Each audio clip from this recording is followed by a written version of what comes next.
Salut à toi et bienvenue dans cette nouvelle vidéo, j'espère que tu vas bien. Et dans cette vidéo, je vais essayer de te donner une démarche, on va dire une certaine manière de réfléchir, de fonctionner pour t'aider à constituer ton portefeuille d'ETF. Parce qu'en effet, il va falloir déjà apprendre à utiliser les bons outils, savoir où trouver les informations. Il y a certains pièges aussi à éviter. Donc c'est vraiment ce que je vais essayer de te présenter tout le long de cette vidéo pour que à la fin, tu aies les outils nécessaires et on va dire les connaissances nécessaires pour te constituer déjà ton premier portefeuille d'ETF, que ce soit sur PEA, que ce soit sur compte titre ou éventuellement une assurance vie. La première étape, c'est de déjà savoir utiliser les bons outils parce que des ETF, il en existe des centaines et des centaines. Et c'est vrai que si tu es amené à rechercher un par un les différents ETF et que tu n'as pas par exemple un screener avec certains pré-filtres pour faire une présélection des ETF, ça va être quand même relativement compliqué. Donc il y a plusieurs sites que je t'ai déjà présentés sur cette chaîne YouTube dans la playlist bourse que je t'invite à jeter un petit coup d'œil quand même parce qu'il y a beaucoup de vidéos sur le sujet des ETF.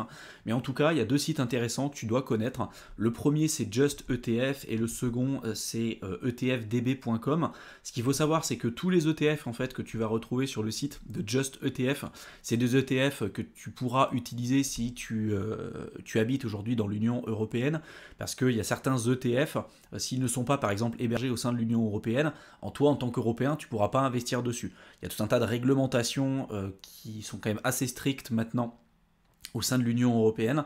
Donc voilà, tous les ETF aujourd'hui ne sont pas forcément disponibles pour quelqu'un qui habite en Europe et vice versa, hein, si tu habites aux États-Unis, il y a tout un tas d'ETF aussi auxquels tu n'auras pas forcément le droit. Donc ça dépend de la réglementation. Ce qu'il faut que tu saches, c'est que sur Just ETF, les ETF qui sont présents dessus, l'écrasante majorité seront disponibles pour des personnes qui habitent au sein de l'Union européenne. Par contre, là-dessus, tu auras plus de possibilités, tu auras des ETF que tu ne retrouveras pas là-dessus parce que voilà, il peut arriver que tu arrives sur des ETF qui ne répondent pas à certaines normes et qui ne soient pas forcément disponibles pour ceux qui habitent en tout cas au sein de l'Union européenne. Mais les deux outils sont vraiment très intéressants parce que ça va te permettre de faire des pré-filtres, de pouvoir trouver des informations, notamment en termes de frais, allocation d'actifs, etc., etc. Et pour moi, c'est vraiment des outils qu'il faut que tu connaisses et que tu arrives à maîtriser. Donc par exemple, pour déjà le premier outil qui s'appelle Just ETF, tu vas pouvoir classer les ETF par catégorie. Tu vois, par action, obligation, en fonction de la classe d'actifs. Tu vas pouvoir classer les ETF aussi en fonction de leur ancienneté, si c'est disponible sur du PEA, en fonction de leur méthode de distribution. Tu sais qu'il y a des ETF capitalisants, distribuants. Les ETF capitalisants, c'est des ETF qui vont automatiquement réinvestir les intérêts qui sont générés par le capital, alors que les ETF distribuants, souvent, ils vont avoir des intérêts, en tout cas, ils vont avoir des rendements plus faibles, parce que là, ils vont distribuer, ils vont pas automatiquement réinvestir les intérêts qui sont générés par le capital, ils vont être distribués et reversés sous forme de dividendes, et dans le cadre, par exemple, d'un compte titre, tu sais que tu es imposé notamment sur la plus-value. L'intérêt des ETF capitalisants, c'est que tu vas pas avoir un déclenchement de la plus-value dans le cas des ETF capitalisants, alors que dans le cas des ETF distribuants, à chaque fois que tu vas recevoir des dividendes, tu vas avoir une friction fiscale qui va se mettre en place et qui va venir rogner une partie de ta rentabilité. Donc sache que ça existe, donc tu as les ETF de distribution, tu as également aussi, tu vois, la taille des fonds, tu peux avoir des méthodes de réplication spécifiques, tu as des ETF à réplication physique, des ETF à réplication synthétique, tu as des ETF à réplication physique totale, des ETF à réplication physique partielle. Voilà, j'ai fait pas mal de vidéos sur cette chaîne, encore une fois dans la playlist bourse que je t'invite à aller voir, mais tu vas pouvoir faire des présélections ici en fonction des différents ETF et sélectionner ceux qui pourront t'intéresser le plus. Dans le cas de ETF.db, encore une fois, ça va être beaucoup plus large parce que là, tu vas toucher presque l'écrasante majorité des ETF qu'on retrouve sur le marché, mais tous les ETF que tu retrouves là-dessus ne pourront peut-être pas forcément être disponibles pour ceux qui habitent en Europe. Mais moi, ce que j'aime bien sur ce site, c'est que les ETF, déjà, tu vas pouvoir les classer par différentes catégories. Par exemple, toi, si tu recherches des ETF par dividende, tu vas pouvoir les cliquer ici, tu vas voir les meilleurs ETF par dividende. Tu veux choisir des ETF qui investissent notamment dans les biotech, tu peux cliquer ici. Dans l'industrie blockchain, crypto-monnaie, tu vas pouvoir cliquer ici. Tu vas pouvoir aussi investir dans l'industrie du gaming, sur le marché européen, etc., etc. Tu peux également aussi utiliser le screener, par exemple, pour, on va dire, sélectionner des ETF par type spécifique, donc ça peut être par classe d'actifs, ça peut être par secteur, par industrie, par région, par pays. Là, si c'est par exemple des obligations, tu sais que tu as des obligations court terme, moyen terme, long terme, tu as des obligations d'État, tu as des obligations d'entreprise. Donc bref, il y a vraiment beaucoup de choses. Tu as aussi là les commodities, donc ça c'est les matières premières. Tu peux investir sur le pétrole, tu peux investir sur le blé, le maïs, tu peux investir sur les métaux précieux, donc sur l'or, l'argent, il y a beaucoup de choses. Tu peux investir sur le domaine de l'agriculture de manière générale, sur le secteur de l'énergie. Bref, tu vois, il y a énormément de possibilités différentes. Donc n'hésite pas à acheter un coup d'œil et croiser les informations entre ces différents sites parce que vraiment il y a des choses super intéressantes. Là je vais te montrer sur Just ETF parce que là pour le coup tu vas déjà avoir une présélection des ETF qui sont disponibles pour ceux qui habitent au sein de l'Union européenne. Donc si par exemple moi je veux investir sur le marché action, sur par exemple là le marché européen, mais je veux des ETF qui vont être uniquement avec une réplication, donc déjà physique, et puis je vais essayer de choisir des ETF capitalisants, donc là je clique par capitalisant, je vais choisir une méthode de réplication complète physique, parce que je veux que derrière le fond et vraiment les entreprises qui est présent en fait si tu veux sur cet ETF. Donc là par exemple dans le cas d'un ETF qui va répliquer un indice qu'on appelle l'Eurostock 600, c'est les 600 plus grandes entreprises de l'Union européenne, les 600 plus grandes entreprises européennes. Donc là derrière dans le cas d'une réplication complète physique, le fonds derrière va obtenir individuellement et dans les mêmes proportions les entreprises qui composent l'indice de référence, en l'occurrence là l'Eurostock 600. Donc je vais choisir ça et je peux même décider de choisir un ETF qui va être éligible au PEA. Donc là je clique dessus et là tu vois derrière on va me présenter uniquement les ETF qui vont répondre à l'ensemble de ces critères. Donc là je peux les classer en fonction de différents critères, ça peut être par frais, ça peut être par rapport à la monnaie. Tu sais que des fois tu peux investir dans des ETF qui vont être dénominés en dollars, d'autres en euros, etc. Donc là pareil, si tu investis dans des ETF qui sont dénominés en dollars alors que toi tu as des euros, tu vas avoir aussi des frais de change qu'il va falloir prendre en compte. Donc c'est plutôt intéressant si toi tu as de l'euro de plutôt partir sur des ETF qui vont avoir la monnaie de fonds en l'occurrence en euros. Et puis là on va prendre le cas par exemple de cet ETF qui va répliquer les performances de l'Eurostock 50. En dessous, tu vas pouvoir retrouver le code ISIN avec le ticker de cet ETF en question. Tu vas pouvoir retrouver la valeur liquidative, donc là 132,99 € pour avoir une part dans cet ETF. On voit que c'est bien un ETF qui est éligible au PEA et qui est disponible aussi sur un compte titre ordinaire. En dessous, si tu descends, tu peux voir le niveau de risque si tu veux de l'ETF, notamment par rapport à l'encours sous gestion. C'est-à-dire là, on voit que c'est un ETF qui a près de 3000 millions d'euros d'actifs sous gestion, donc c'est quand même un gros fonds pour le coup. Les frais, on est sur 0,10, donc c'est quand même assez faible en termes de frais, ce qui est plutôt pas mal. On est sur une distribution par capitalisation, on est sur une réplication physique complète, comme je te l'ai évoqué un petit peu plus tôt, parce que ça faisait partie des critères de sélection que j'ai sélectionné un petit peu plus tôt. C'est un fonds qui est domicilié en Irlande, donc il répond aussi à la norme UCITS. Donc ça pose aucun problème, tu pourras l'utiliser si tu fais partie de l'Union Européenne, si tu es résident fiscal au sein de l'Union Européenne, ça posera aucun problème. Un petit peu plus bas, tu vas pouvoir voir les rendements de cet ETF sur les années précédentes. Tu vas pouvoir voir aussi la répartition en termes d'entreprises, avec la proportion de chacune des entreprises qui sont présentes sur cet ETF. À côté, tu vas pouvoir voir la répartition géographique, donc par pays, et puis la répartition sectorielle. Donc à chaque fois, il faut vraiment faire attention, à la manière dont tu vas investir ton capital, parce que déjà, il va falloir faire une présélection, un pré-filtre des meilleurs ETF pour investir par exemple via ton PEA ou via ton compte titre. D'ailleurs, dans la description de la vidéo, pour te permettre d'aller beaucoup plus vite et gagner un maximum de temps, je t'ai préparé tout un document où je t'ai déjà fait une présélection des meilleurs ETF sur PEA, sur compte titre, avec les meilleurs ETF Smart Beta, etc. J'ai fait pas mal de vidéos sur la chaîne pour t'expliquer le concept des ETF Smart Beta, donc pour te faire gagner un maximum de temps et que tu puisses plus rapidement passer aux étapes suivantes. N'hésite pas à télécharger le document, voilà, il est dans la description de la vidéo. Tu cliques dessus, tu rentres ton adresse mail et je t'enverrai le document directement dans ta boîte de réception. Donc première étape, savoir utiliser les bons outils que je t'ai évoqués, Just ETF ou par exemple là aussi ETFDB pour déjà faire une présélection des meilleurs ETF. Seconde étape qu'on va voir ensemble, c'est savoir lire ce qu'on appelle une fact sheet. Donc c'est un petit document que tu retrouves en bas en général de chaque ETF ou de chaque émetteur. C'est un document qui va te redonner les informations les plus importantes concernant un ETF. Donc là, si on zoome dessus sur l'ETF que je t'ai évoqué un petit peu plus tôt, celui de iShares, qui est une sous-filiale de BlackRock, on va retrouver tout un tas de points clés, là tu vois sur le côté. Donc on va voir la classe d'actifs, la devise de base, on va voir depuis quand cet ETF aujourd'hui a lancé, si tu veux, ce service financier. Donc là, on voit que cet ETF a été lancé le 26 janvier 2010, donc il est là depuis quand même un certain temps.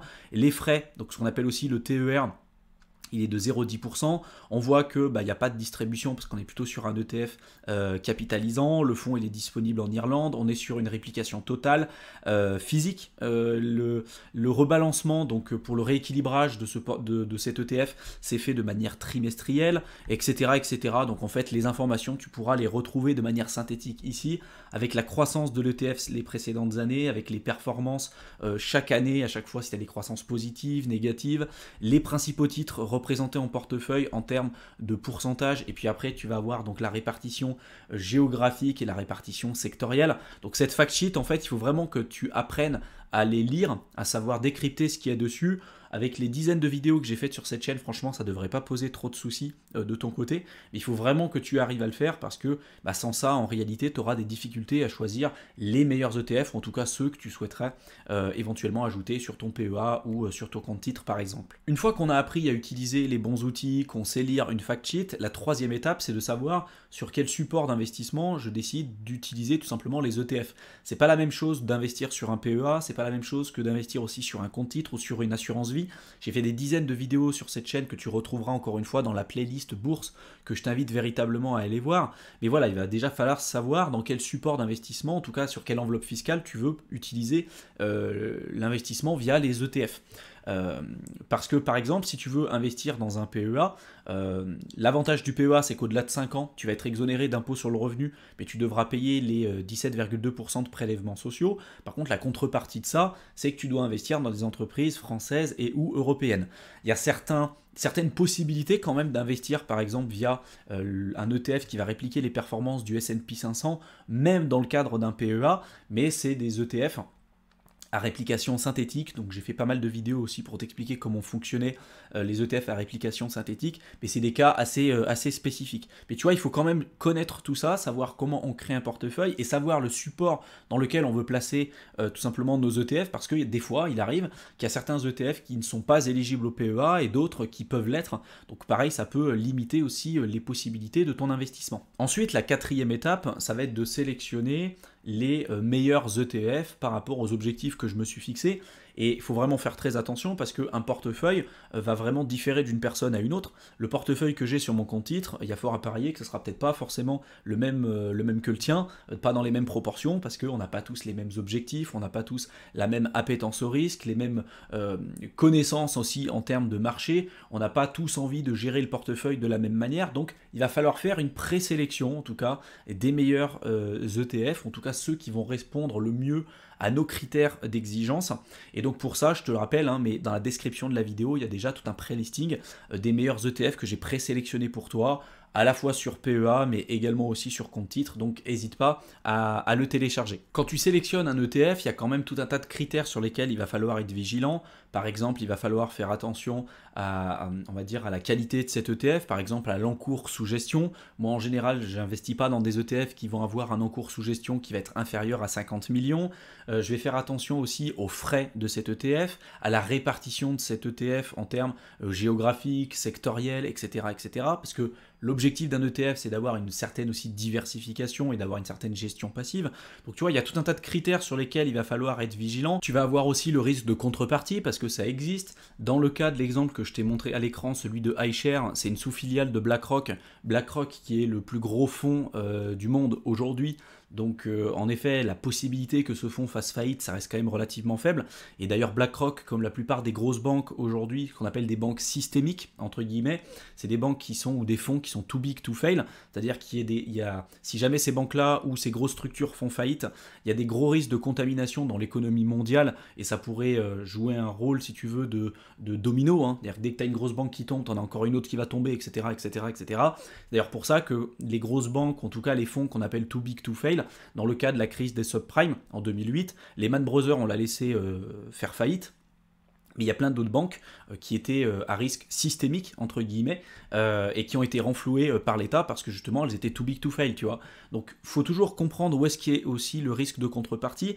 Investir dans un fonds qui est très connu, tu vois, comme BlackRock ou comme certaines grosses structures systémiques, pour moi il y a peu de risques à ce qu'elles fassent faillite parce que si jamais elles font faillite, entre guillemets, on aura d'autres problèmes que notre argent. Là ça posera des plus gros soucis que simplement la gestion de notre ETF. Mais après, si on investit dans des plus petites structures qui ne sont pas aussi grosses que BlackRock ou comme autres structures systémiques, voilà, il y a aussi ce risque de contrepartie-là, si tu veux, à prendre en compte. Dans la cinquième étape, justement, pour t'aider à constituer un portefeuille d'ETF, il va falloir que tu saches la répartition en fait, des différents ETF. Parce que dans le cadre d'un PEA, tu vas pouvoir investir notamment sur des actions françaises et ou européennes. Mais dans le cas, par exemple, d'un compte titre, tu peux te créer un portefeuille d'ETF avec des ETF qui vont investir, je ne sais pas, par exemple, sur les métaux précieux, sur des matières premières, ça peut être dans des obligations, enfin bref, tu peux te faire une allocation de portefeuille quand même assez différente que celle que tu vas pouvoir être en mesure de mettre en place sur un PEA. Donc il y a un autre outil que je te présente aussi dans cette vidéo, qui est un outil gratuit, comme tous ceux que je t'ai présenté ici, qui s'appelle Portfolio Visualizer, qui te permet de faire des backtesting, donc en fait d'analyser historiquement ce qui s'est passé sur certaines classes d'actifs et de te dire bah tiens, si je prends ce portefeuille là et que je mets 10% sur les métaux précieux, 30% sur le marché des actions américaines, 10% sur les obligations d'État à long terme, etc. et ben quelle performance j'aurais pu avoir par le passé, quelle volatilité j'aurais pu avoir, le risque que je prends, les performances, etc. etc. Ça te permet d'avoir on va dire une vision un peu plus historique de ce qui s'est passé. Par contre, attention, hein, c'est pas parce que historiquement tu as eu telle performance ou telle volatilité que c'est forcément ce que tu auras par la suite. Il faut vraiment comprendre ça aussi quand tu fais tes calculs. Donc là, tu vas retrouver les infos, tu vois, tu vas pouvoir mettre ici tout un tas de critères avec notamment le montant en dollars. Sur ton portefeuille, et là tu vas pouvoir choisir, on va dire, comparer différents portefeuilles les uns avec les autres. Donc là on va choisir une classe d'actifs, on va prendre par exemple ici le marché américain. En dessous on va choisir les small cap aussi américaines, donc ça peut être des small cap value, growth ou les small cap classiques. Moi je vais choisir les small cap classiques. On va choisir aussi, on peut avoir une partie en cash, on va avoir une partie, on va regarder sur des obligations long terme, donc des obligations long terme du gouvernement par exemple américain, et puis on va descendre un petit peu plus bas, on peut dire tiens on va investir un peu dans de l'or et un petit peu sur les rates. Alors les rates c'est l'immobilier tout simplement américain. Il faut savoir que ça c'est fait plutôt à la base hein, pour les gens qui sont aux États-Unis. On peut l'utiliser nous en tant qu'Européens aussi, mais voilà, tu vas pas retrouver tout ce que tu peux retrouver notamment sur la Just ETF. Il y a beaucoup de choses que tu pourras pas retrouver dessus, c'est normal. Voilà, c'est juste pour te donner une idée, c'est un outil supplémentaire, donc je te le présente, après à toi de voir si c'est utile ou pas. Donc là par exemple on va pouvoir faire une certaine allocation, on va dire tiens moi sur ce portefeuille je vais mettre 30% sur le marché américain, je vais mettre 5% sur les small caps, je vais garder 20% en cash, je vais mettre 10% ou 20% sur les obligations long terme, je vais mettre 5% sur l'or, je vais mettre 10% sur l'immobilier, et puis là je sais pas 90%, je suis à pas 100%, donc là on va mettre même allez 40%. Peu importe, hein, c'est juste pour te montrer un exemple, et puis là je vais prendre un autre portfolio où je vais mettre 10% sur les actions américaines, on va mettre 10% sur les small caps, donc là beaucoup plus risqué, on va garder en cash, on va toujours laisser 20%, par contre sur les obligations on va en mettre beaucoup plus, on va en mettre 40%, là on va mettre sur l'or, on va mettre 10% et on va mettre 10% sur l'immobilier. Donc là on va cliquer en bas, on va cliquer sur Analyze Portfolio, ça va calculer. Et là en bas, tu vois, on va te redonner du coup ton allocation de portefeuille à chaque fois.